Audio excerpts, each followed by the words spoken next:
Saint-Esprit témoigne à notre esprit.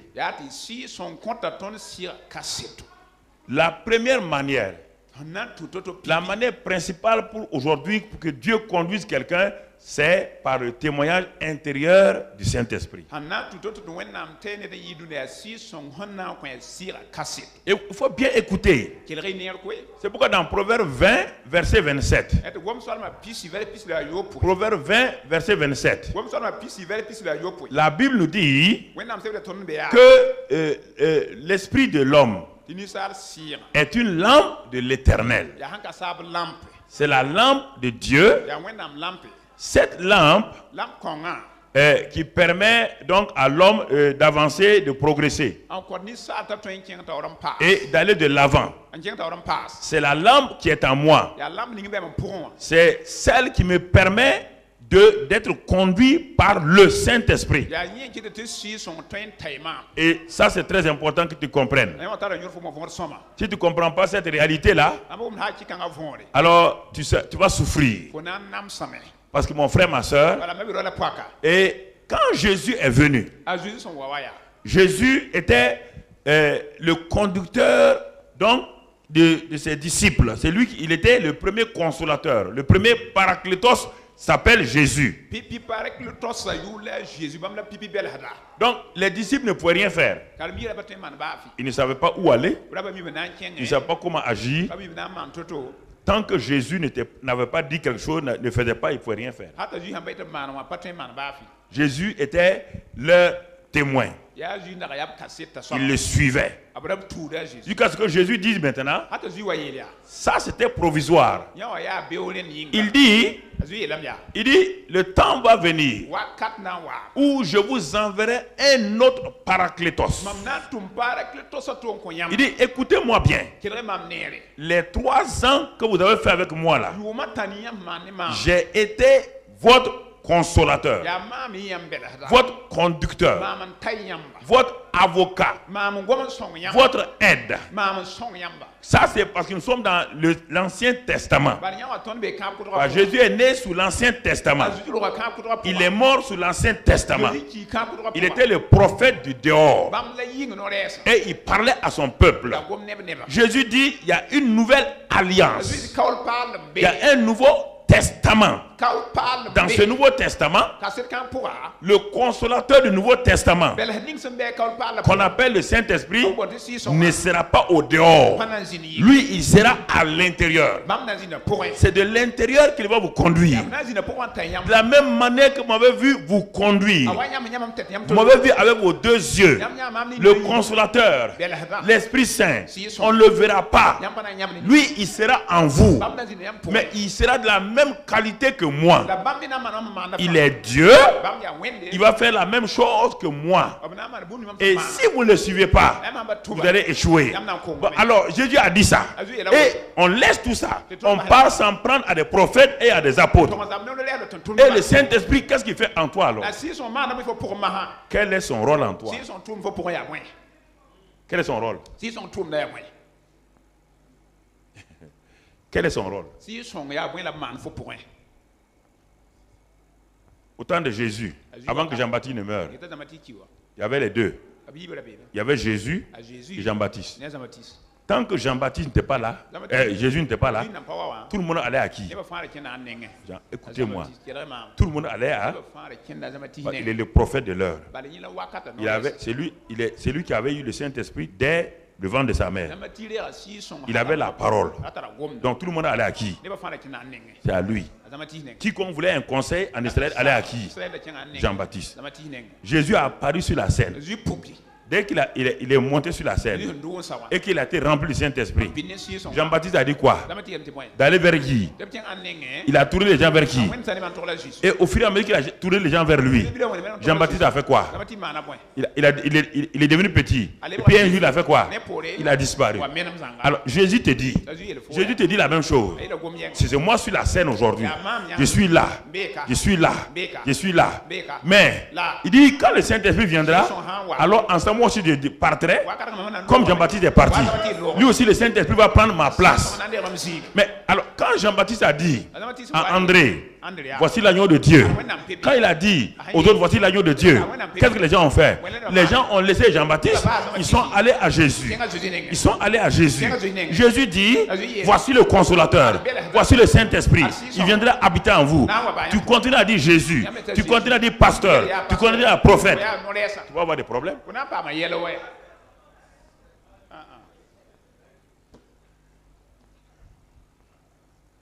Si tu n'es pas conscient de ça, ta vie ne changera jamais. Non, je t'assure, ta vie ne changera jamais. Tu vas faire des luttes. On va prier pour toi. Tu vas courir voir toutes les prophétesses du monde. Il n'y aura pas de changement. Mais Dieu est intelligent. Dieu ne peut pas venir habiter en toi et laisser la gloire à un homme. Laisser la gloire à un homme. Un prophète qui est lui, un homme de Dieu comme moi, pécheur chronique, sauvé par grâce. Et le Dieu me dit, tu as le Saint-Esprit, j'ai le Saint-Esprit. Maintenant, mon rôle c'est de faire quoi? J'ai de l'expérience par rapport à toi. Je connais le Saint-Esprit mieux que toi. Je suis ton conseiller extérieur. Pour te dire, mon enfant, ne me regarde pas moi. Ne fixe pas tes yeux sur moi. Il y a quelqu'un qui est en toi qui est plus réel que moi. Il y a quelqu'un qui est en toi qui est plus fort que moi. Il y a quelqu'un qui est en toi qui connaît tes problèmes. Même avant que tu ne parles, lui il les connaît. Moi je ne les connais pas. Je ne les connais pas. Et celui qui est en toi là, il est capable de te changer, de te transformer. Il est venu pour te donner un nouveau cœur. Ce que tu ne peux pas faire là, tu ne peux pas aimer les gens. Lui il est amour. Tu ne peux pas pardonner. Lui il est pardon. Tu ne peux pas te réconcilier. Lui il est réconciliation. Il vient habiter en toi. Tu demandes à un homme de prier pour que tu pardonnes à quelqu'un. Ça n'ira pas. Ça ne peut pas aller.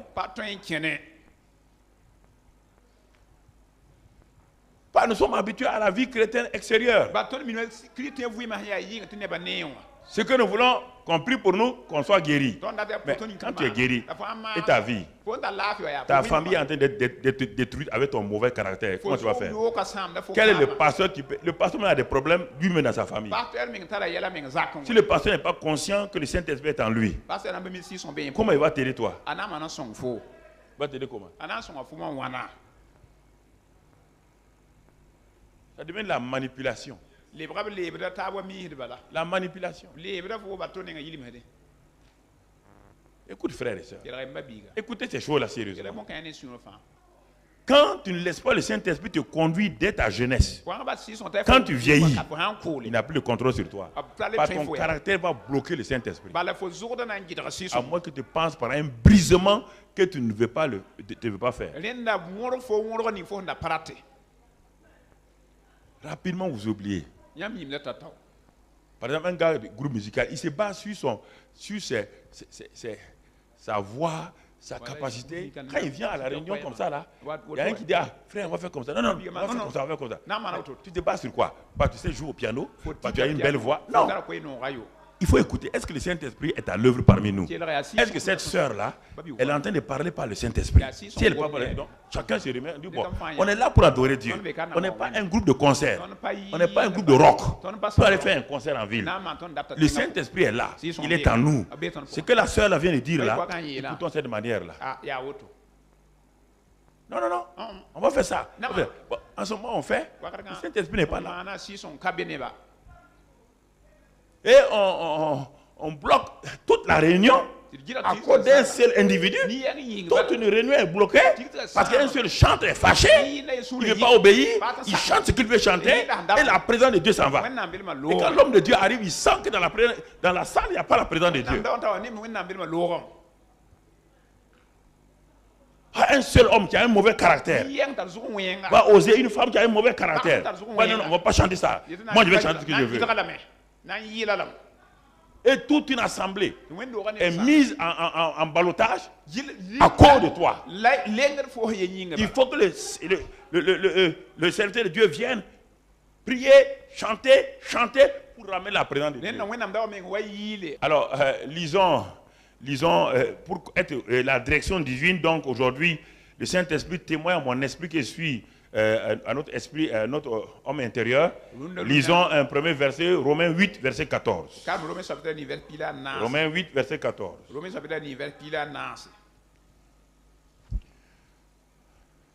Regarde bien ce que la Bible dit. Regarde bien ce que la Bible dit. Tous ceux qui sont conduits par le Saint-Esprit. Tous ceux qui sont conduits par le Saint-Esprit.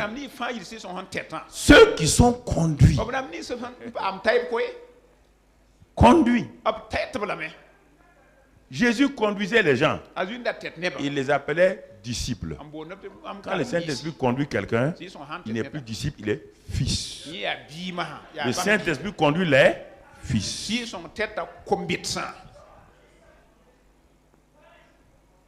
Le Saint-Esprit dirige les fils. Il donne la direction divine aux fils. Tous ceux. On n'a pas dit tous les chrétiens, hein? Non. Ceux et celles qui se laissent conduire par le Saint-Esprit sont fils de Dieu. Regardons le premier fils de Dieu. Allons lire dans Luc 4, verset 1. On ne va pas lire Luc 3, 21 là parce que, bon, va dans Luc 3, 21. Après, on va aller dans Luc 4, pour que tu comprennes. Luc 3, 21 d'abord. 21, 22. Luc 3, 21, 22. Il dit, tout le monde se faisant baptiser. Jésus fut aussi baptisé. Ça, dans Luc 3, 21. Il fut aussi baptisé. Et quand il a été baptisé, pendant qu'il priait, le ciel s'ouvrit. Oui, Jésus, le disciple de Dieu est parti. Et regardez maintenant, verset 22. Quand le ciel s'ouvrit, qu'est-ce qui va se passer? Et le Saint-Esprit descendit sur lui, sous une forme corporelle, comme une colombe. Alors, mon frère, et une voix, écoutez maintenant, quand le Saint-Esprit est venu, regardez le témoignage de Jésus. Une voix fit entendre du ciel ces paroles: tu es mon fils bien-aimé, en toi j'ai mis toute mon affection, toute ma plénitude. Très bien. Donc, c'est le Saint-Esprit qui a permis au Père de dire que Jésus est son fils bien-aimé. On va venir sur ça tout à l'heure. Luc 4 maintenant. 4 verset 1. 4 verset 1, il dit: Jésus, rempli du Saint-Esprit, fut conduit par l'Esprit dans le désert, où il fut tenté par le diable. Jésus, rempli du Saint-Esprit. Rempli du Saint-Esprit. Il est conduit par qui? Conduit par l'Esprit. Alors, Romains 8, 14 dit que ce sont ceux qui sont conduits par le Saint-Esprit qui sont fils de Dieu. Jésus était quoi? Non, il était conduit par... Bon. Ok, très bien. Réfléchis, hein? Jésus est conduit par qui? Il s'est conduit lui-même. Il est conduit par le Père. C'est le Père qui le conduit. Hein? Qu'est-ce qui est écrit? Il est conduit par... Ok. Qui te conduit?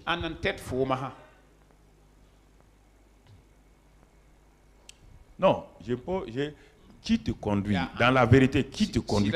Qui dirige ta vie? Tous ces accidents spirituels que tu fais là, si le Saint-Esprit te conduisait, tu peux faire ces accidents là.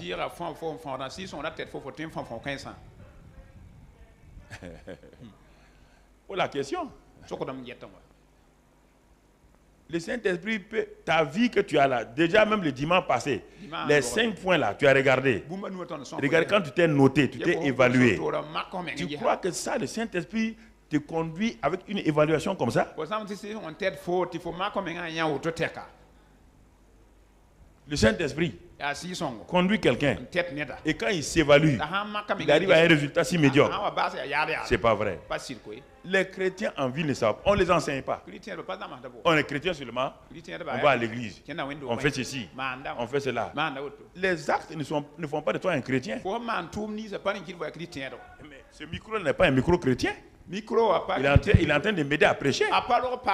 Mais il n'a rien d'un chrétien. Les bancs sur lesquels tu es assis, ce n'est pas un chrétien, ce n'est pas un banc chrétien. Le fait qu'on soit dans le bâtiment ne fait pas de nous un chrétien. Le ventilateur n'est pas chrétien. Mais il entend tous mes messages que je dis régulièrement. Frères et sœurs, il dit Jésus est rempli du Saint-Esprit.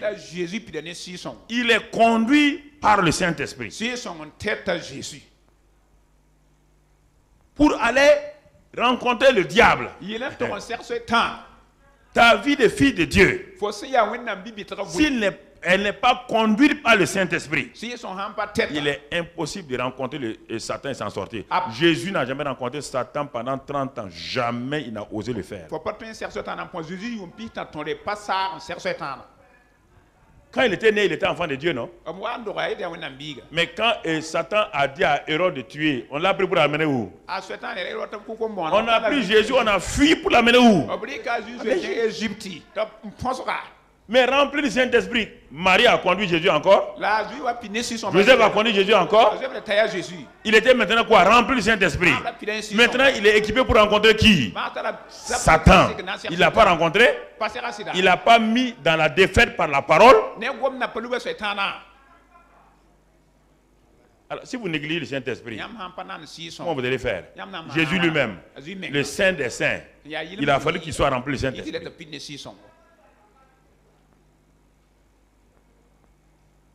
Il a fallu qu'il soit rempli du Saint-Esprit. Satan rôde cherchant qui il va dévorer. Il rôde. Il n'y a que ceux qui peuvent le vaincre, ce sont ceux qui sont remplis du Saint-Esprit, qui sont conduits par le Saint-Esprit. Pas n'importe quel chrétien, pas n'importe quel pasteur. Non et non et non.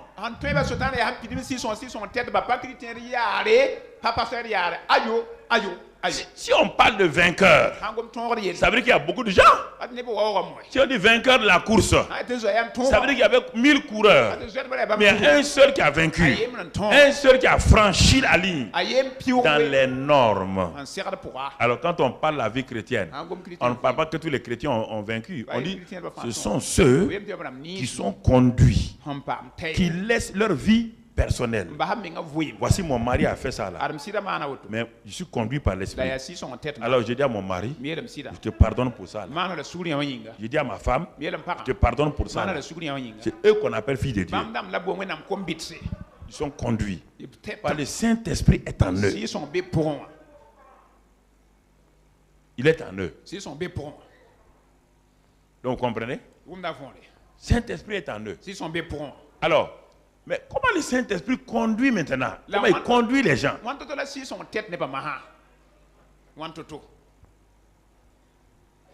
Alors, il nous conduit à partir d'où? Du dehors ou de l'extérieur ou du dedans? Le Saint-Esprit est où? Non, vous avez l'air d'hésiter. C'est-à-dire que vous voulez... Est-ce qu'il est au dehors? Tu peux le voir? Tu peux le saluer? S'il te conduit, c'est d'où? Ton conducteur de voiture est conduit du dehors. Il est assis où? Dans la même voiture, au même niveau que toi. Tous les deux, vous vous voyez, non? Vous parlez ensemble, non? Ton chauffeur là, vous parlez ensemble. Mais en réalité, puisqu'il a le volant, qui dirige ton voyage? C'est toi? Hein? C'est le chauffeur. Si tu t'as mis à prendre le volant du chauffeur, au moment où il va tourner là, tu vas aller comme ça, il y a quoi? Et ça, c'est pourquoi beaucoup de chrétiens ont des problèmes. Quand le Saint-Esprit dit, on va aller là, et il veut tourner pour aller là. C'est pourquoi il y a beaucoup d'accidents, accidents spirituels dans la vie des chrétiens, accidents de mariage, parce qu'ils ne comprennent pas. Saint-Esprit conduit du dedans, pas du dehors. Tous ceux qui sont appelés conducteurs dans ce monde-là sont toujours à l'intérieur. Le pilote est à l'intérieur de l'avion. Le cheminot est à l'intérieur du train. Le capitaine du bateau est dans le bateau. Le Saint-Esprit est venu en nous pour nous conduire de l'intérieur. De l'intérieur. C'est pourquoi le verset 16 maintenant, Romains 8, 16. Comment il va nous conduire? C'est ce qu'on va voir aujourd'hui. C'est la première manière, la manière principale pour que le Saint-Esprit nous conduise, c'est Romains 8, verset 16. Il est dit là-bas quoi? L'Esprit lui-même. L'Esprit lui-même. Attendez. Témoigne à notre esprit. Voilà. L'Esprit lui-même. Hein? Rend témoignage à notre esprit que nous sommes enfants. On retient la partie rend témoignage à notre esprit. C'est notre message de ce matin. Il rend témoignage à mon esprit. C'est la première manière quand nous sommes conduits par le Saint-Esprit. Ce n'est pas par les visions. On viendra plus tard. Tu peux devenir chrétien, mourir sans voir de vision. Ça ne t'empêche pas d'être vainqueur. Tu peux ne même pas recevoir une seule prophétie. Ça ne t'empêche pas d'être vainqueur. Si tu écoutes ce que je te dis ce matin-là, donc le témoignage intérieur est le plus grand, est la manière la plus puissante pour que le Saint-Esprit te conduise. Je vais te montrer qu'il a voulu te conduire plusieurs fois par ça, tu as refusé. Et c'est pourquoi je vais te dire des témoignages. Tu vas te rendre compte toi-même que à cause de ça, tu as fait trop de dégâts dans ta propre vie.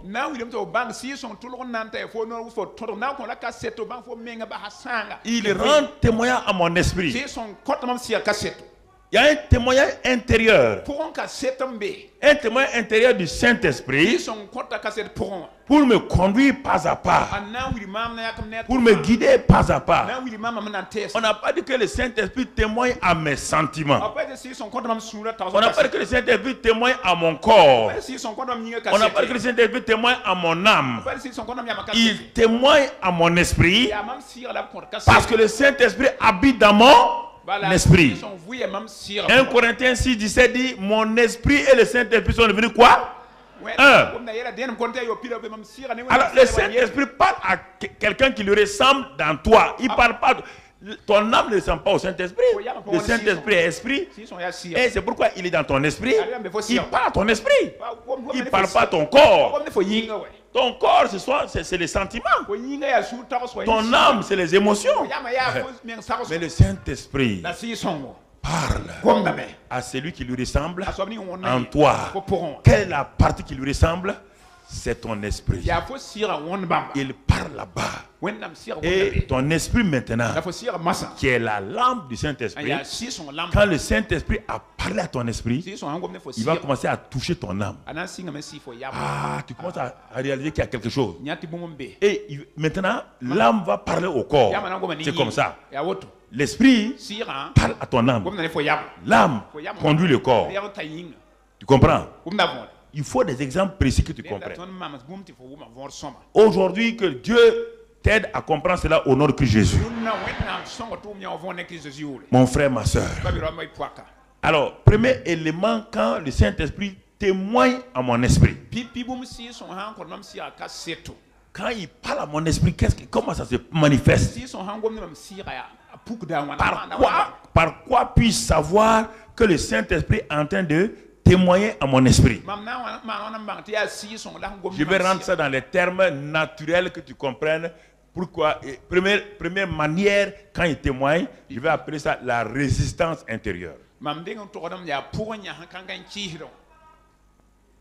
Résistance intérieure. C'est l'un des moyens par lequel, et ça c'est l'aspect négatif, après je vais te montrer l'aspect positif. C'est le plus et le moins qui fait la lumière. C'est ça, je vais te montrer d'abord l'aspect négatif. Mon frère, ma soeur, un jour, un frère voulait sortir de sa maison. Il est arrivé à la porte de sa maison. Il voulait ouvrir. Il a senti une résistance intérieure, son esprit. Puis que son corps n'est pas au courant de quelque chose. Son âme n'est pas au courant. Mais son esprit étant éclairé. Étant éclairé par le Saint-Esprit. Et le Saint-Esprit connaissant toutes choses. Lui, il sait ce qu'il y a. Le Saint-Esprit a dit à son esprit. Mais il a fait par quel moyen? Par le témoignage intérieur. En voulant poser son pied, tout de suite, il y a eu une résistance intérieure en lui. Il a redéposé son pied dans le salon. Il a voulu essayer plusieurs fois. Rien. Qu'est-ce qu'il a fait? Alors, il est sorti par une autre porte. Pour savoir qu'est-ce qui se passe. C'est un chrétien, il a appris à connaître la voix, le témoin intérieur du Saint-Esprit. Alors quand il est venu du dehors là, vers sa porte du salon, il a trouvé un cobra, un serpent qui était prêt. Dès s'il avait mis son pied là, le serpent le mordait en même temps. Ça s'est passé par quoi? Il ne sait pas qu'il y a un serpent au dehors. Écoutez-moi. Il ne sait pas qu'il y a un serpent au dehors. Quand il a fermé sa porte hier nuit, il n'y a pas de serpent. Personne ne lui a téléphoné qu'il y a un serpent. Mais comment le Saint-Esprit va parler à un homme qui ne sait pas qu'il y a un serpent? Comment il va le faire? Par prophétie? Par vision? Non. Par le témoignage intérieur. Une résistance. Ce qu'on appelle encore un feu rouge. Feu rouge. Feu rouge. Feu rouge. Simplement feu rouge.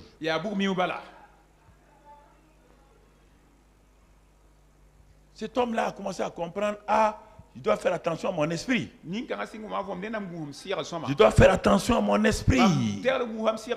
Car c'est lui. Moi, je ne sais pas ce qui se passe. Mais c'est lui qui me dirige.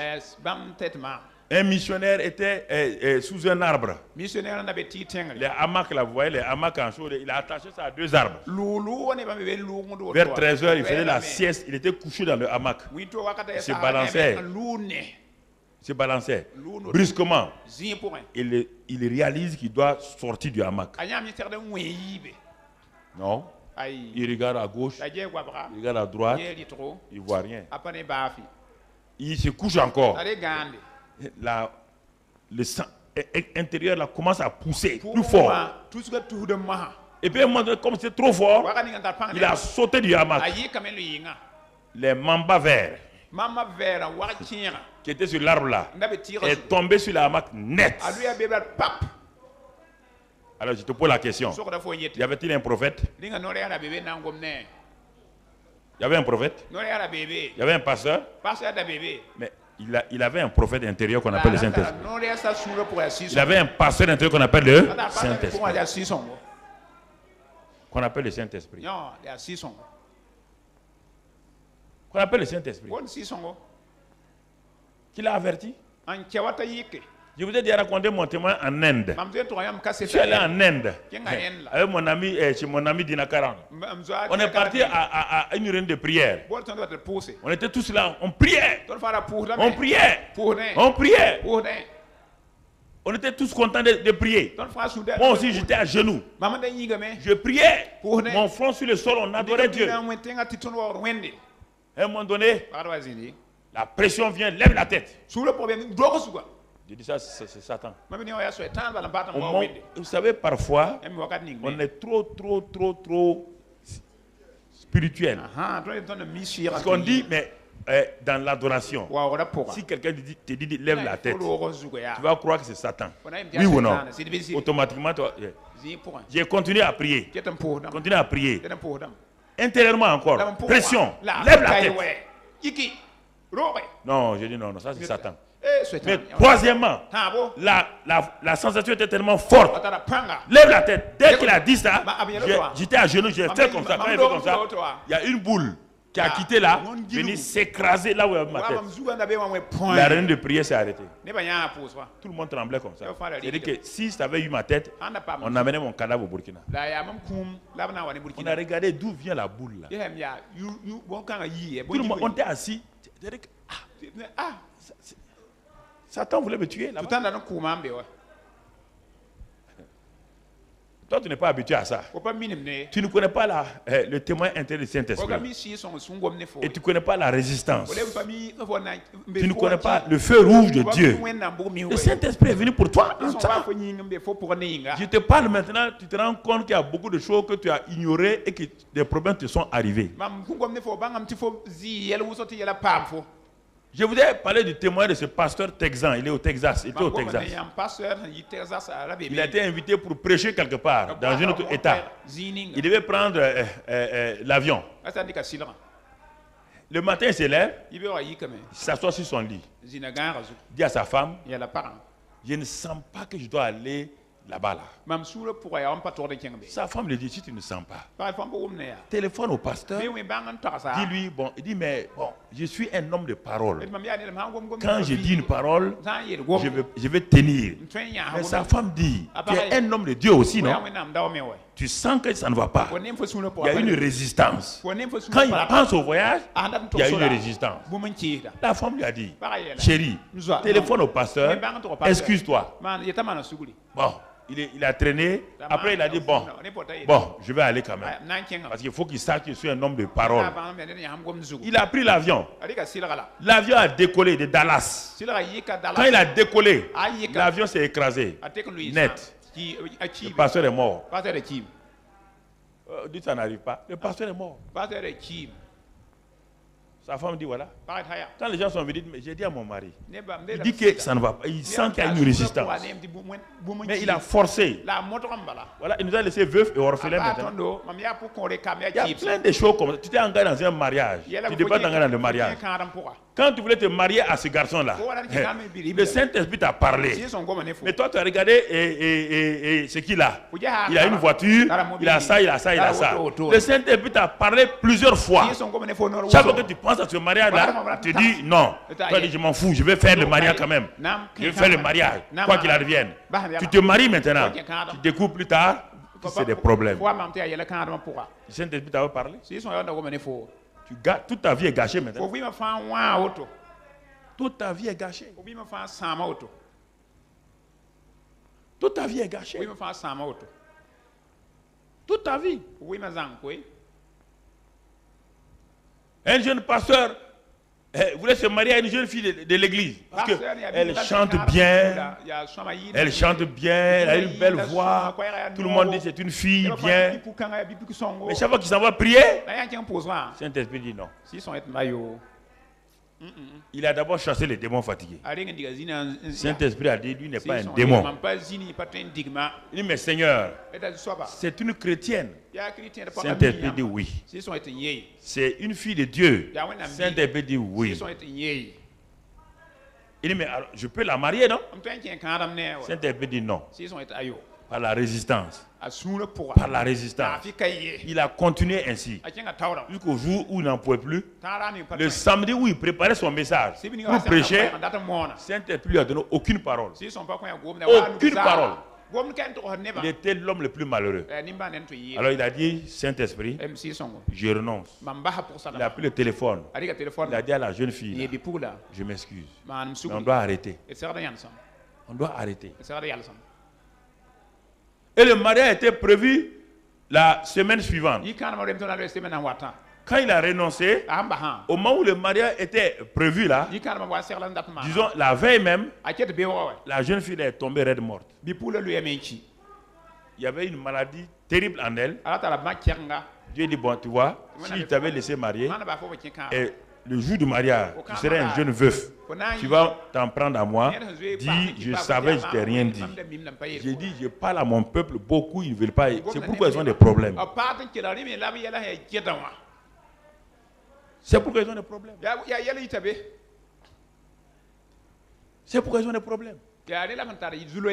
Combien de jeunes gens, opérateurs économiques, hommes d'affaires? C'est terrible. Quand je parle là, des hommes d'affaires. Pourquoi beaucoup de jeunes gens ont leur argent gaspillé d'un seul coup? Dieu l'a aidé, il a maintenant 5 millions dans son compte. Il ne prie plus Dieu. Il prie plus Dieu. On doit aller à Dubaï. Si c'est pas Dubaï, c'est à Lomé. On va aller en Chine. Tout est ça. Il écoute les gens de la ville. À Dubaï, il y a des affaires, de temps en temps. Mais quand il était tout petit, le Saint-Esprit le conduisait. Maintenant qu'il a eu 5 millions, il prend son affaire. On dit qu'à Dubaï, maintenant, on vend telle chose.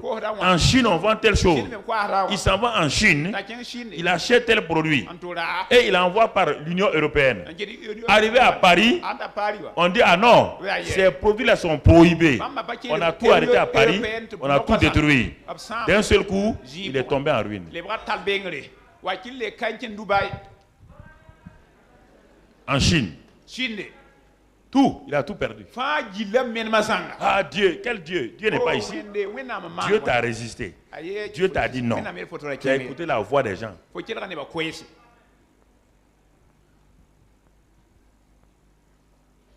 Ce que je dis là, il y a un homme d'affaires. Ce message-là, je l'ai prêché à plusieurs années en arrière. Plusieurs années. Ceux qui sont anciens, beaucoup de gens, les gens veulent les nouveaux messages. Je l'ai prêché. Un homme d'affaires. Depuis ce temps-là. J'ai dit, mais quand un homme d'affaires a un marché, il y a appel d'offres. Il faut prendre des appels d'offres, tu les poses. Tu les poses sur ton bureau. Sur une table. Tu les regardes. Tu pries. Et tu t'en vas. Tes techniciens vont même te dire que, patron, ce marché-là, voici la marge brute. Voici la marge nette.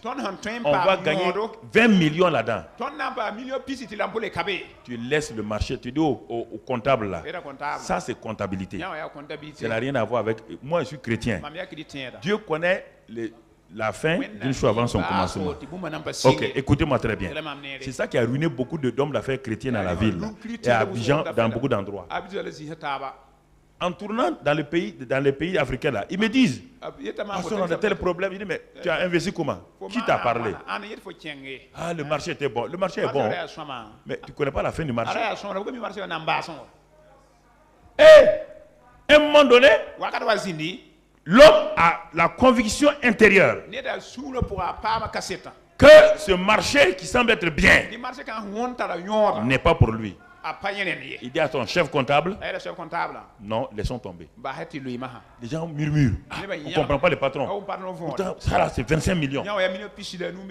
Et le prochain qui prend le marché là, mon ami, dès qu'il a construit le marché, des impondérables, des situations terribles ont commencé. Il a perdu le bénéfice, il a mis son argent là-dedans et l'État n'a rien remboursé. Faillite. Mais par contre, un autre avait un petit marché de 5 millions. Il a dit non, c'est trop petit. Les comptables ont dit ça, c'est trop petit. Mon ami, j'ai la conviction que Dieu veut que je prenne ce marché-là. Il l'a pris. Au moment où il a pris, l'État a appelé. Il y a eu des avenants. On dit non, on va faire comme ça, on va agrandir. Il est pas de 5 millions à 25 millions. Ce qu'il a perdu de l'autre côté, il a rentré de l'autre côté. Parce qu'il est convaincu par le Saint-Esprit. Les gens croient que la vie chrétienne est dichotomique. C'est-à-dire que les affaires d'un côté et puis l'église d'un côté. Non. La vie chrétienne est un complet. Un complet. On veut recruter un ingénieur. Les gens s'intéressent à quoi? On va le payer comment? Ah, on va le payer 2 500 000. Ah bon? 2 500 000, c'est ça qui dirige ta vie. C'est ça qui dirige ta vie. Mais tu sais que tu ne dois pas accepter. Il y a une résistance intérieure en toi. Toi, tu crois que résistant veut dire Satan. Qui résistait à Balaam? Qui résistait à Balaam? C'est Satan. Qui s'opposait au progrès de Balaam? C'est Satan. C'est qui? C'est Dieu, non? Mais Dieu a utilisé quoi? Son âme. Je peux être l'âme de Balaam pour t'avertir.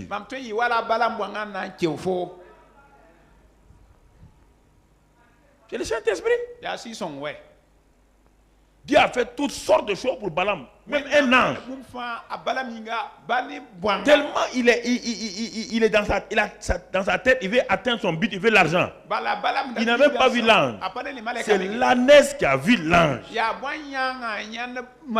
Si un homme ne voit plus un ange, et c'est un âne, c'est-à-dire que l'homme est plus bas que son âne.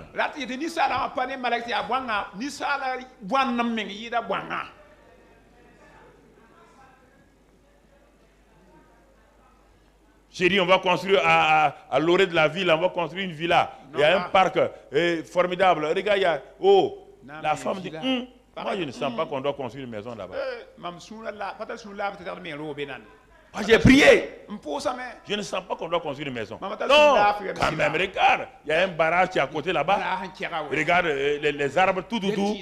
La femme dit, je ne sens pas dans mon esprit, qu'on doit construire une maison. Et comme les hommes aiment dominer leurs femmes, on va aller.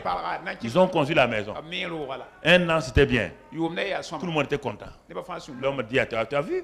Chérie, je t'ai offert un bon cadre. Un villa au dehors. Deuxième année, c'était bien. Troisième année, le conseil municipal de la ville a décidé d'étendre la zone industrielle. Ils sont allés prendre là où le monsieur a mis sa villa et une usine, un projet de soufre. Vous connaissez l'odeur là, le produit jaune là. Soufre. Ils sont venus installer à côté de la villa. Quand il a voulu vendre la villa, les gens ont dit même 1 franc, on ne paye pas. Ta villa est une morgue. Il a tout perdu. Parce qu'il n'a pas écouté le Saint-Esprit qui parlait à travers sa femme. Vous regardez vite, on dit alléluia, Dieu m'a béni. Dieu t'a béni avec 5 millions et tu dois payer 7 millions pour aller te guérir. C'est une bénédiction. Le témoin intérieur du Saint-Esprit. Témoin intérieur du Saint-Esprit. Je sais que vous êtes en train de rentrer en vous-même. Je sais que vous êtes en train de passer tout. Je sais que Dieu vous a parlé plusieurs fois. Je le sais. Dieu me montre, vos visages là sont comme ça. Là. Il y a des combats dans vos cœurs actuellement. Vous savez tellement de bêtises que vous avez faites quand Dieu vous a parlé, vous n'avez pas voulu.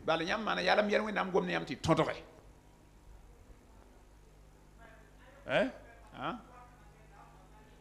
Tel médicament. L'homme veut prendre. La femme dit ne prend pas. Je sens que on dirait le médicament est mauvais. C'est le docteur Intel qui a dit ça. Le docteur Intel a dit ça. La femme dit mais moi je sens que ce n'est pas le médicament. L'homme prend le médicament. Quand il prend le médicament, quand il a avalé, c'est en ce moment que le docteur téléphone. Vous avez touché au médicament là? Oui. Le docteur dit la femme dit, j'avais bien dit. Je ne suis pas docteur, mais le Saint-Esprit est en moi. Il m'a dit de ne pas toucher au médicament. Le docteur vient de téléphoner maintenant, qui s'est trompé. C'est fini. L'homme est parti comme ça.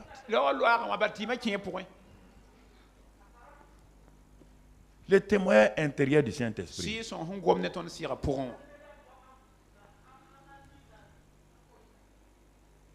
Dès qu'on dit qu'on va de tels produits, vous voulez les produits cadeaux bon prix, les hommes d'affaires là. Vous voulez des produits bon prix. Là, on a dit un ordinateur maintenant, tant.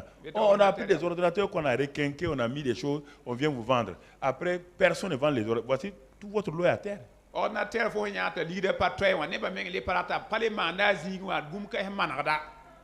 C'est à terre maintenant. Tu as parlé. Tu as parlé. Quand je devais aller à Londres pour la première fois, en 80-81, pour les hommes d'affaires de plein évangile, j'étais le seul représentant de l'Afrique de l'Ouest. C'est la convention européenne des hommes d'affaires, dirigée par Démon Chakarian lui-même, le président des hommes d'affaires, qui venait là-bas. Mais j'ai prié. Saint-Esprit m'a dit qu'il faut partir. J'ai envoyé mon mon passeport à Londres, à Abidjan, où il y a l'ambassade d'Angleterre. J'ai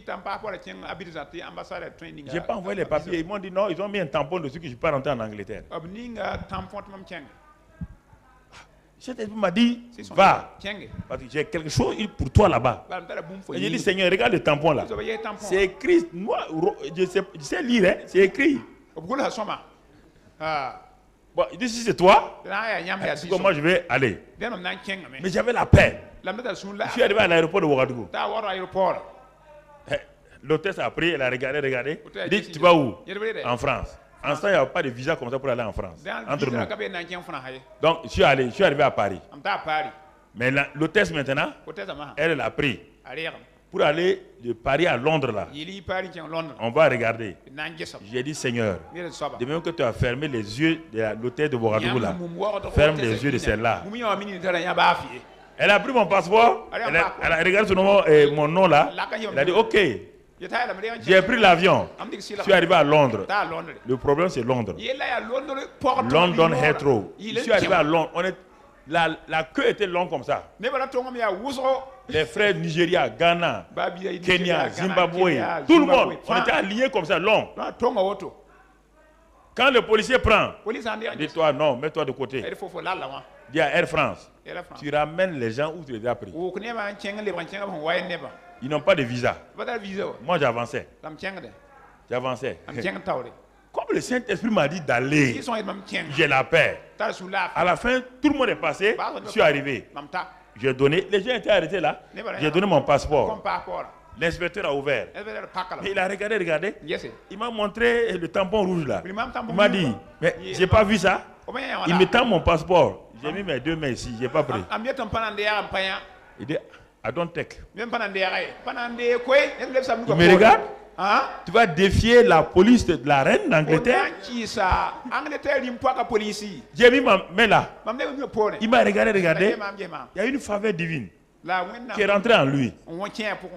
Il s'est levé. Il y avait l'inspecteur qui était dans une vitre là-bas. En ce temps, moi, j'ai commencé à parler directement à Dieu.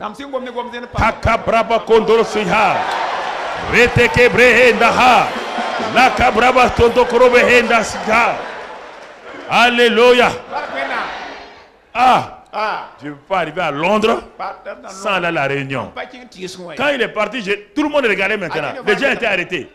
Tout le monde regardait.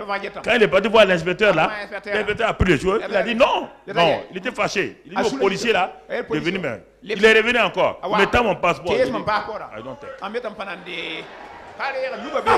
Le policier m'a regardé. Regardez. Qu'est-ce qu'il a fait? Il s'est levé. Il y avait le rang. Il s'est levé. Il a disparu. Il est parti chez le commissaire de l'aéroport. Il est parti là-bas. Les gens croient que je suis fou. Tout le monde me regarde maintenant.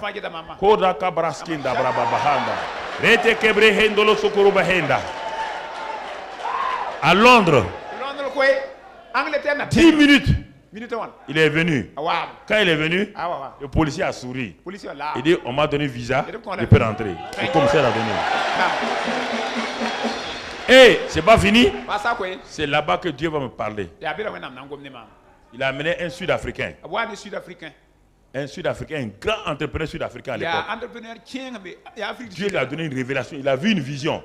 Il s'est levé, il dit, voilà, il y a 3 personnes, un de l'Allemagne, un d'un autre pays là. Et puis il dit, l'homme de Hapa Volta, on ne disait pas Burkina, on dit Hapa Volta. L'homme de Hapa Volta là, levez-vous. Dieu m'a montré, vous avez des épées en main. Et vous allez ravager le royaume de Satan. J'ai vu l'épée l'agrandir. En ce temps, je n'étais pas pasteur, j'étais directeur commercial à Koudou. Quand j'ai fini, Démon Chakaren a prié pour moi. Et puis un autre Américain, que je venais dans la grande salle, il a prophétisé sur moi. C'était des prophéties, des prophéties, des prophéties. Mais maintenant, mon frère, parce que le Saint-Esprit m'avait dit d'aller là-bas. Tu comprends? Les témoins intérêts du Saint-Esprit. Tout était contre moi. Mais comme il m'a dit de partir, il m'a donné le feu vert. Je suis parti, mon frère. Je ne t'ai pas dit d'aller maintenant à Londres sans visa. On va t'arrêter. Hein?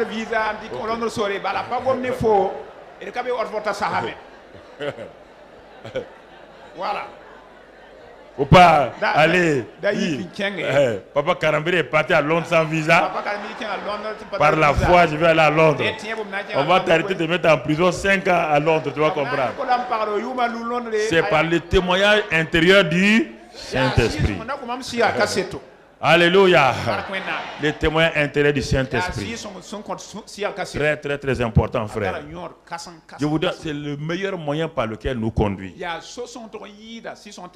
Feu vert, feu rouge. Feu vert, feu rouge. Résistance, soulagement et paix. Résistance, feu rouge, soulagement, paix intérieure, feu vert. Alors mon frère, ma soeur, alors ça c'est pas dans beaucoup de domaines. Dans mes décisions financières, dans mes voyages, dans mes visites, dans tout ce que je vais entreprendre. Et si tu comprends ces choses-là, et tu vas aller de l'avant, et tu vas progresser. Alors c'est important. Important. Une femme était assise dans l'église. Brusquement, elle n'a plus la paix. Elle est assise dans l'église, elle n'a pas la paix. Quelque chose bouge dans son cœur. Et la pensée lui dit, retourne à la maison. Elle dit, mais on est en plein culte là. Retourne à la maison pour faire quoi? Sûrement, il y a une parole de Dieu pour moi. Satan veut me retirer ça. Mais la résistance est forte. La pensée va à la maison. Bon, à la fin, elle a pris son sac. Elle est sortie rapidement. Elle a pris sa voiture. Elle est arrivée, elle a ouvert la maison. Dès qu'elle a mis son pied dans sa chambre, le feu était en train de brûler. Si elle était restée à la réunion, elle va trouver que toute sa maison a brûlé.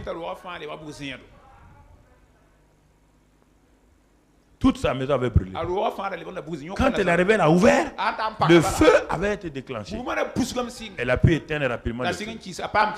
Les témoignages intérieurs du Saint-Esprit. Une autre femme, elle était dans la rue comme ça. Et puis brusquement, le Saint-Esprit lui a parlé. Parle en langue, parle en langue, parle en langue. En pleine rue comme ça là, elle a trouvé un endroit, elle s'est assise. Elle a parlé en langue, parlé en langue, parlé en langue, parlé en langue, parlé en langue. Et puis elle a eu la paix. Le Saint-Esprit lui a dit, c'est résolu. Et en ce moment-là, un autre homme passait, elle l'a vu. C'est la femme de son patron. Elle dit, que faites-vous ici, madame? Et puis elle avait des larmes. Elle dit, mais pourquoi vous pleurez? Elle dit, non, quelque chose s'est passé chez moi. Donc l'agent là l'a pris du moins, l'a amené à la maison. Quand ils arrivaient à la maison, comme elle parlait en langue là, elle est arrivée à la maison, elle a trouvé que les voleurs étaient rentrés dans la maison, avaient tout raclé. Mais ils n'ont pas pu aller loin, comme elle parlait en langue là, ça les a obligés, ils sont allés poser ça à côté du voisin, ils ont disparu. Elle a ramassé ses affaires maintenant dans la maison.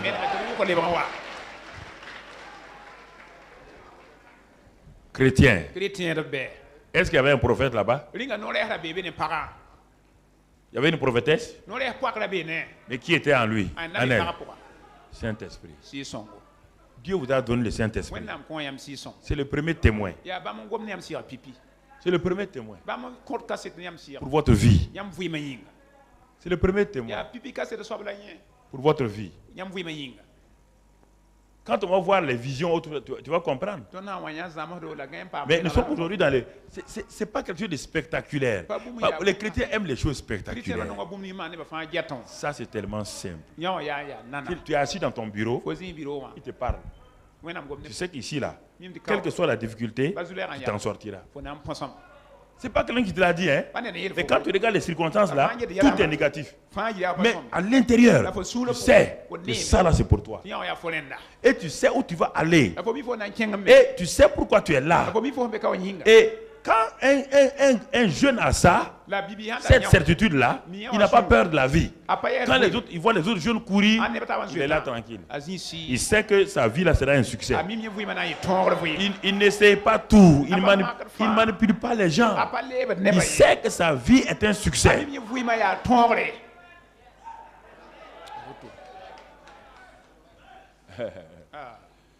Sa vie est un succès. Mon frère, ma soeur, ne t'inquiète pas. Tu es né pour être grand. il y a maintenant le processus de passage pour être grand. Ne t'inquiète pas pour ça. Écoute la voix intérieure, le témoin intérieur du Saint-Esprit. Alors, si tu commences à écouter, cela sois conscient. Et pour cela, il faut parler beaucoup en langue. Alors, quand tu parles beaucoup en langue, ton esprit est disposé à entendre donc le témoin intérieur du Saint-Esprit. Et tu vas progresser, tu vas aller de l'avant. Et tu vas voir que parfois, la paix intérieure que tu as s'oppose à tes pensées. Tes pensées disent une chose. Et ton cœur, ta paix intérieure dit autre chose. Il faut écouter donc le témoignage de ton esprit. Le témoin intérieur il est surnaturel mais n'est pas spectaculaire. Il n'est pas quelque chose pour dire il a fait. Non, c'est surnaturel mais pas spectaculaire. Parfois ça peut prendre des jours avant que la chose n'arrive à te convaincre. Alors, pour aller vers la fin ce matin, parce c'est toute une série qu'on va voir. Mais je commence par la chose importante, les témoignages intérieurs du Saint-Esprit dans ton esprit. Il y a des méthodes que les gens utilisent aujourd'hui qui leur créent des problèmes.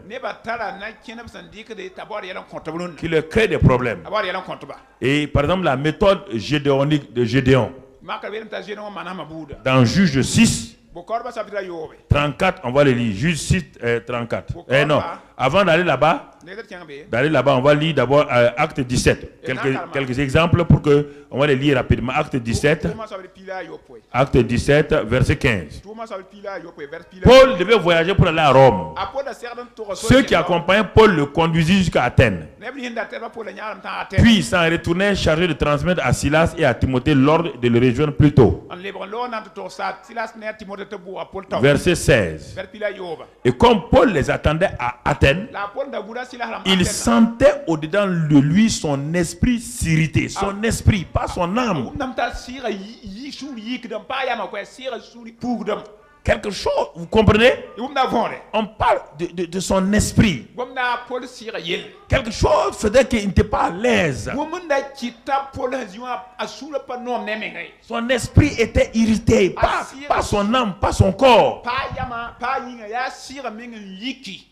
Donc tu comprends? Le témoin intérieur du Saint-Esprit. Parfois ton esprit est irrité, il est mal à l'aise. Parfois c'est la paix et le repos. Ça veut dire feu rouge, feu vert. Tu comprends? Alors regardons maintenant Acte 20, verset 23.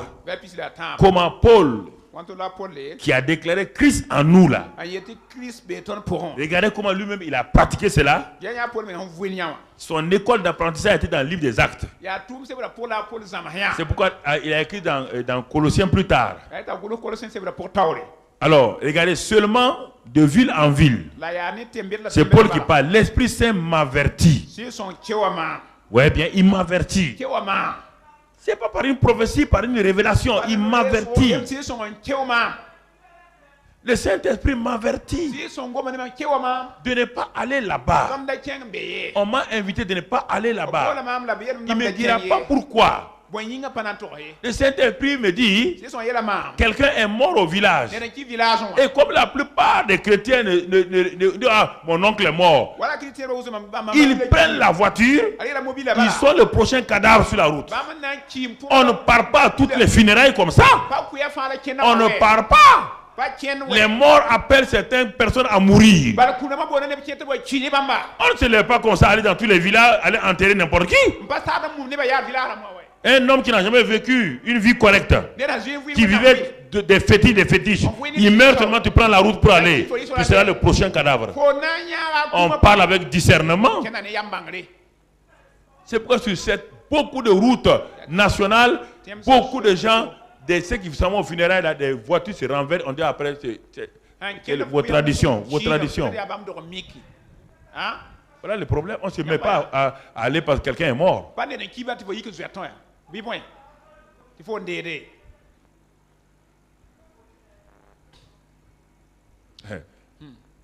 Papa, on ne parle pas comme ça. Paul dit, le Saint-Esprit m'avertit. Il m'avertit. Il me dit, attention, ne pars pas ici. Ne pars pas là-bas. Ne pars pas ici. Attention de mettre la tradition au-dessus de la parole de Dieu.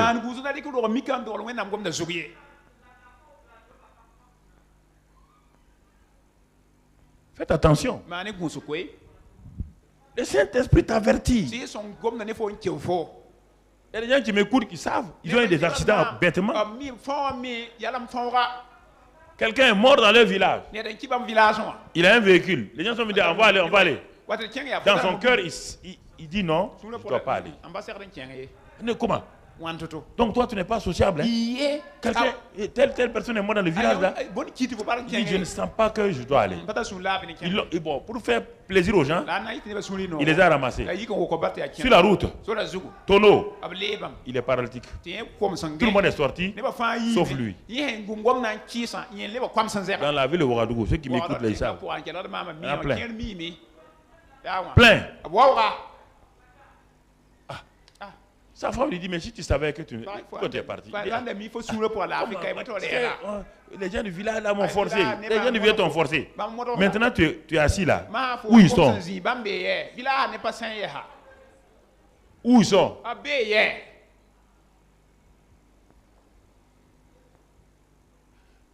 Où sont-ils?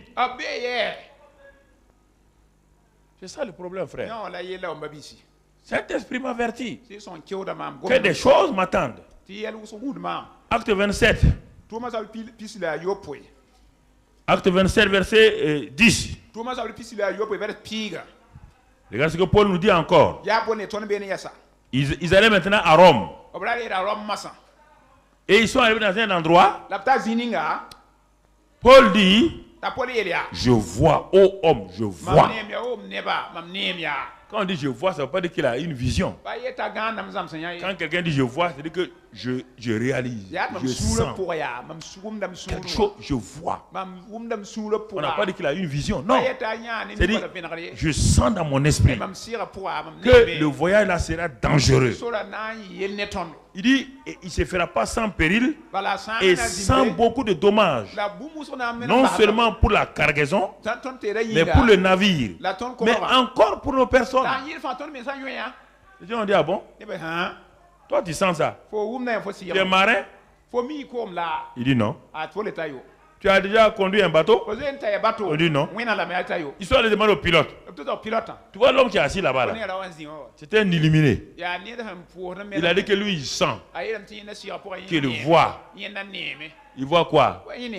Qu'il a vu que le bateau est en danger, nos marchandises sont en danger, nos vies sont en danger. Le pilote du bateau a ri. C'est ça que les gens du monde ne savent pas. Et que beaucoup de pasteurs ne savent pas.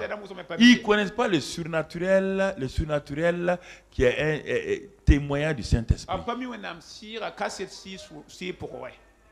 Ils ne connaissent pas ça. Ah, les démons. Quand tu as fini de chasser tous les démons de Ouagadougou, tu vas vivre comment? C'est pas là le problème. Le problème, quelle est ta relation avec le Saint-Esprit? Quelle est ta communion avec le Saint-Esprit? Quelle est ta relation? Ta relation. Ils ont mis Paul en minorité. Quand ils l'ont mis en minorité, Paul dit allons-y. Maintenant, en plein milieu de la mer, une tempête s'est levée qu'on ne peut plus maîtriser. Paul était assis dans son coin. 14 jours, ils n'ont pas vu le soleil. 14 jours, ils ne mangeaient pas. Ils ont toutes les marchandises des commerçants là. Ils les ont tous jetés dans la... Paul était assis dans la... C'est le 4e jour où Dieu a eu pitié de ces gens-là. Il a envoyé un ange maintenant dire à Paul, non seulement tu ne vas pas mourir, mais à cause de toi, les gens ne vont pas mourir. Mais leur bateau là sera perdu. Dis-leur ça. C'est en ce moment que Paul est parti leur dire, tout le monde a écouté. Et les gens maintenant, pourquoi Paul savait écouter le témoignage intérieur du Saint-Esprit. Témoignage intérieur du Saint-Esprit. Ici, moi-même, j'ai dit à plusieurs personnes, tu es sûr que celui-ci est ton mari? Tu es sûr que celle-là est ta femme? Non, non, pasteur, on a prié, on a vu qu'on était mariés, on a vu que toi-même tu nous mariais. Mais il y a des couples que j'ai mariés qui ne sont plus ensemble. Ça n'a même pas fait 1 an. Comment Dieu peut-il mentir comme ça? Si toi tu n'as pas de discernement, quand tu viens devant ton pasteur, le pasteur peut avoir le discernement. Il peut avoir la voix intérieure du Saint-Esprit. Tu es sûr que tu dois te marier à celle-là? Non, non, non, non, Dieu m'a dit. Ok. Je te pose la question, tu es sûr?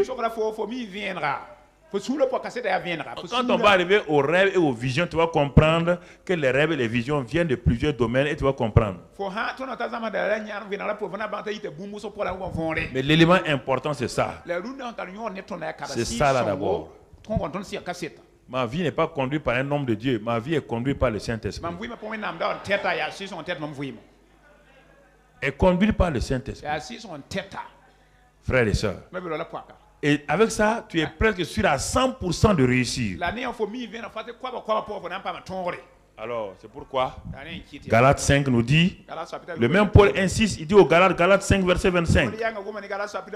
5, 25. Il nous dit dans ce passage-là, voilà ce qu'il nous dit, nous, si nous vivons par l'Esprit, marchons aussi selon l'Esprit. Si tu as été né de nouveau par le Saint-Esprit, il ne peut pas te faire naître de nouveau. Et toi, tu vas te conduire en dehors du Saint-Esprit. Le Saint-Esprit qui t'a fait naître de nouveau là est le même Saint-Esprit qui va te conduire. Et le verset 16 dit ceci. Je dis donc, marchez selon l'Esprit et vous n'accomplirez pas les désirs de la chair. Marchez selon l'Esprit. Vous n'allez pas accomplir les désirs de la chair. Regardons le cas de Gédéon maintenant rapidement. Juge 6, 34. Juge 6, 34. C'est étonnant. Un jeune homme que Dieu est venu pour bénir. Regardez le verset. Gédéon fut revêtu de l'Esprit de l'Éternel. L'Esprit de Dieu est sur lui. Il a le Saint-Esprit. Mais regardez. Regardez au le verset 36 maintenant. Il envoya des messagers dans tout Manassé qui fut convoqué pour marcher à sa suite. Non, 36. Gédéon dit à Dieu, si tu veux délivrer Israël par ma main, comme tu l'as dit,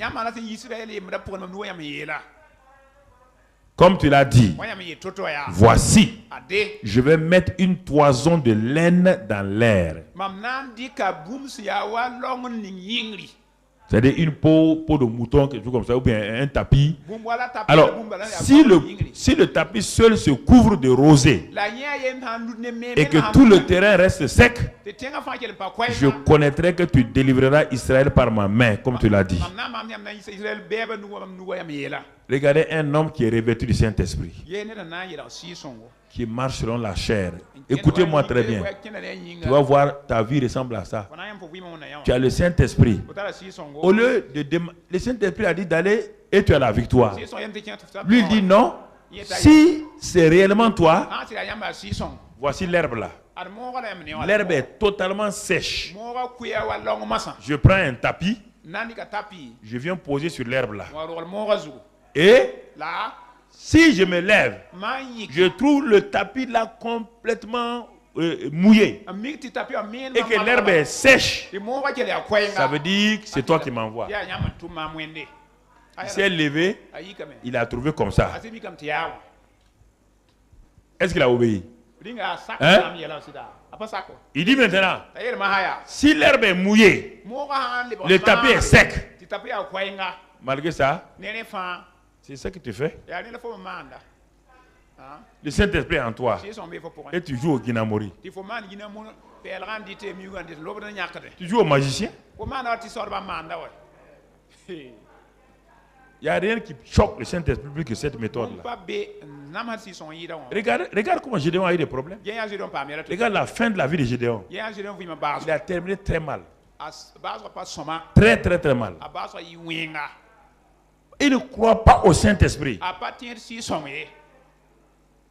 Il croit au Saint-Esprit plus les méthodes charnelles.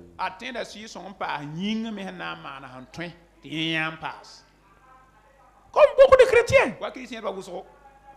Le Saint-Esprit est en eux. Mais ils n'arrivent pas à accepter ce fait. Vous les voyez d'ouvrir la Bible.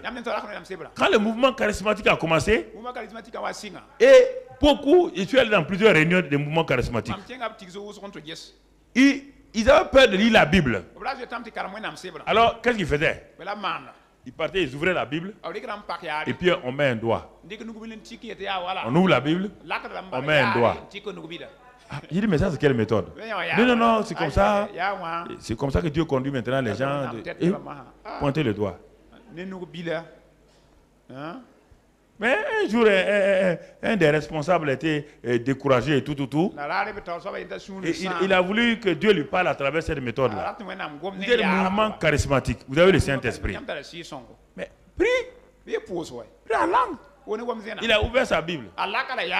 Il dit, Seigneur, je suis découragé. Qu'est-ce que je dois faire? Hein? Il a ouvert la Bible. Il a fermé son œil. Il a posé son doigt. Il a ouvert. Il est écrit là-bas, Judas sortit et se pendit. Judas est sorti, il allait se pendre. Il dit Dieu, c'est pas ça. Il a fermé encore. Il dit Seigneur, quand il ouvre, il tombe sur le passage, toi aussi, va faire de même.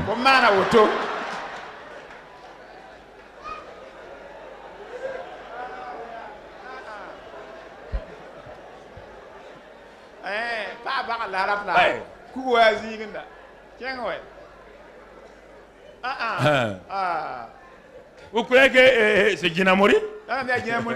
Okay. Avant d'être converti, je connaissais la Bible de cette manière-là. Quand on devait passer le baccalauréat, nous tous on avait peur.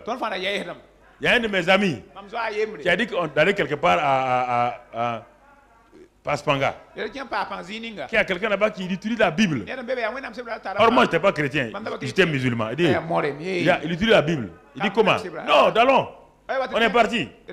Le monsieur a pris la Bible là. Il a mis une ficelle. Un fil comme ça. Il a renversé la Bible. Donc maintenant, il dit Sainte Bible. Bon. Moi je tiens ici. Lui il tient là-bas. Il dit Sainte Bible. Si l'homme là doit réussir au baccalauréat, il faut danser maintenant. Ou bien aller vers la gauche. Hey. Moi je regarde, j'ouvre le nez pour regarder. Effectivement la Bible, mais ça ne va pas à gauche, ça va à droite. Donc j'avais signé mon échec déjà. Il utilisait la Bible comme ça, des choses bizarres comme ça. Quand j'étais chrétien, j'ai demandé pardon à Dieu. J'étais sorcier. J'ai utilisé la Bible pour faire des choses comme ça. Même il y a des chrétiens ici, quand ils veulent dormir la nuit, oh, Sainte Bible, ils mettent sur la tête. Parle-moi. La Sainte Bible va parler à quelqu'un. Gédéon, il a échoué.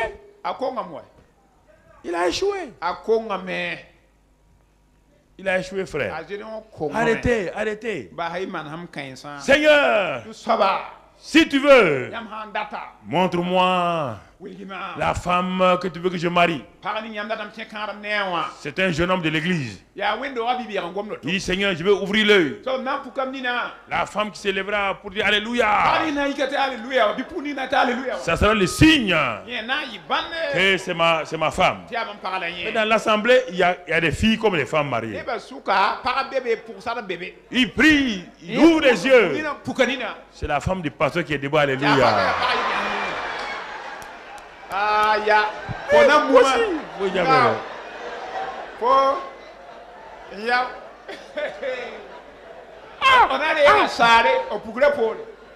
La femme ne pensait qu'elle est debout. Donc Dieu t'a exaucé.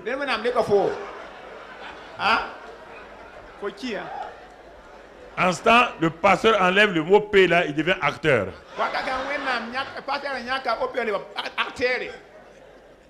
Ouais, vous comprenez? Il y a plein de choses comme ça. Plein de choses. Les méthodes charnelles là, il faut les éviter. Faut les éviter. Seigneur, si le garçon qui doit rentrer là, s'il vient, il est habillé comme ça là, c'est lui mon mari. Voici un qui arrive, qui rentre comme ça. C'est pas ça ton mari. Arrêtez d'utiliser des méthodes charnelles qui vous créent des problèmes. Le Saint-Esprit est en vous. Respectez-le. Honorez-le. Afin qu'il vous aide. Vous savez, je m'en vais lentement dans ces messages que tu comprennes. Ça, c'est important que tu comprennes. Il y a deux sœurs qui sont devenues folles comme ça. Parce qu'elles ont voulu que le Saint-Esprit leur parle obligatoirement par une voix audible. Je vous ai dit qu'elles voulaient aller en mission. Le désir d'aller en mission était bien. Elles ont commencé à prier. Bon, elles ont l'assurance qu'elles doivent aller en mission. Au lieu de laisser le temps à Dieu, ils ont dit, mais Seigneur, si tu veux qu'on aille en mission, alors voilà, on va aller. Maintenant, on va aller à la gare. Alors, on n'a pas beaucoup d'argent. Mais la ville, on doit aller là. Si on va, on trouve quelqu'un qui nous donne le billet. C'est un signe qu'on doit aller en mission. Elles sont allées à la gare. Elles se sont alliées. Donc, pour prendre le billet, sans argent. Et au moment où elles sont arrivées presque à la caisse là, il y a un monsieur qui a surgi de nulle part, qui est venu lui donner de l'argent net. Elles ont dit gloire à Dieu. Dieu nous a exaucés. Elles ont pris le billet. Quand elles ont pris le billet maintenant, elles sont allées, elles ont demandé à quelqu'un, un des travailleurs de la gare là, quel est le quai sur lequel on doit s'arrêter? C'était en Angleterre. Quel est le quai sur lequel on doit s'arrêter pour être dans telle ville? Mais le monsieur dit que mais dans telle ville, il n'y a pas de train. Le train ne part pas là-bas. Il dit non. Dieu leur a dit. Le monsieur dit, il n'y a pas de train pour aller là-bas. Alors, quelle est la voix qui leur a parlé? Est-ce qu'il va inventer des rails maintenant? Elles ont insisté. La voix leur a dit non, de laisser, d'aller sur le quai numéro 3. Elles sont passées par le souterrain, aller sur le quai numéro 3. Arrivées là-bas, les trains sont partis. Elles ont demandé au chef de gare, quel est le train qui part dans telle ville? Le chef de gare dit, il n'y a pas de train qui va dans telle ville là. Il n'y a pas de rail. Avant le soir, les deux sœurs sont devenues folles. Les méthodes charnelles d'imposer à Dieu, c'est comme ça, c'est comme si là, ça ne va pas mon frère. Ça ne va pas. Ça ne va pas. Quand tu es à Koudougou, il y a un jeune qui était fiancé à une jeune fille. Bon, ils ont dit mais nous, on doit se connaître. Avant de se marier, ils ont commencé à prier. Ils sont rentrés dans une chambre.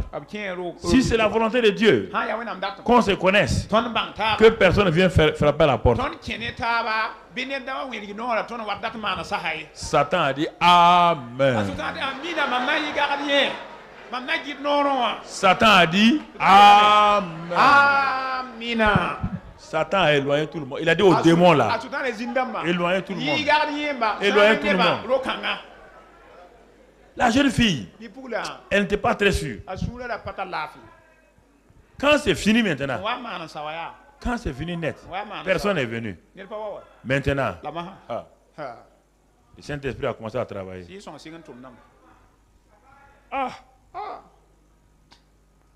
Maintenant, il y a quoi? Seigneur, pardonne-nous. Pardonne. Mon frère, ma soeur. Regarde ta vie ce matin. Ça, c'est la première partie. Simplement, les témoignages intérieurs du Saint-Esprit.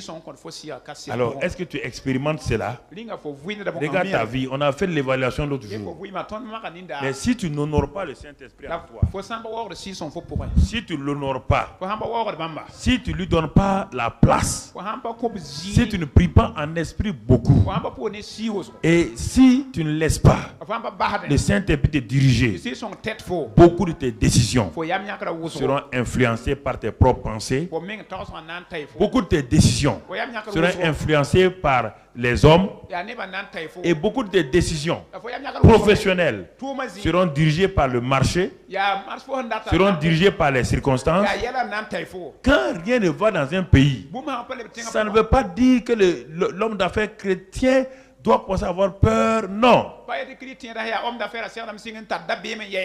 Et c'est pourquoi Isaac a eu la conviction dans la famine. Et Isaac ne savait pas, il ne connaît pas les lois économiques. Quand on va arriver à ça, tu vois, la voix du Saint-Esprit qui dirige les gens, tu vas comprendre ça. Mais quand il a entendu le Saint-Esprit dire de s'aimer dans la famine, c'est-à-dire il ne peut pas comprendre. Ah, les gens disent un pays dans la corruption, un pays dans les problèmes, ça ne va pas. Les journaux parlent de ça. C'est juste. Du point de vue naturel, c'est juste. Mais qu'est-ce que le chrétien fait? Les victoires, il n'y a pas de victoire sans circonstances négatives. Il n'y a pas de victoire. Ne croyez pas que c'est quand tout va bien que vous êtes dans la volonté de Dieu. La volonté de Dieu, c'est toujours quand rien ne va autour de vous et que vous obéissez à Dieu. C'est ça. Quand tout va bien, même l'athée marche correctement. Est-ce qu'on a besoin de la volonté de Dieu quand tout va bien? Hein? La plupart du temps, c'est quand rien ne va là que Dieu dit de poser un acte. Dieu dit de poser un acte. Alors, quand les gens commencent à poser des actes, au départ, Dieu les aide. Mais quand ils arrivent à un niveau donné, le sacrifice devient plus grand. Ils ont peur de poser les mêmes actes. Par exemple, en matière d'offrande de dîmes, le gars, il travaillait, il avait 1000 francs. Donner 100 francs, ce n'est pas un problème. Il a appris à donner 100 francs, il a ajouté 50 francs, il rend grâce à Dieu. Dieu a commencé à monter. Le voilà maintenant avec 1 500 000. Il faut donner combien? 150. 150. Hey, mon ami, voici le problème. C'est ça qui bloque les gens. Ils ont oublié que c'est le même principe. Ce n'est pas le montant qui importe. Il dit, mais ça ne va pas maintenant, les affaires ne vont pas, rien ne marche. Cherche à savoir quelle est la paix intérieure que tu as.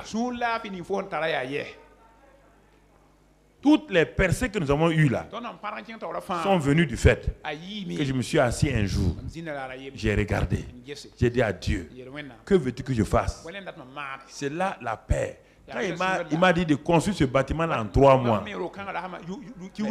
tous les techniciens naturellement, ils ne croient pas à ça. Un bâtiment comme ça en 3 mois, même une villa en 3 mois, c'est pas possible.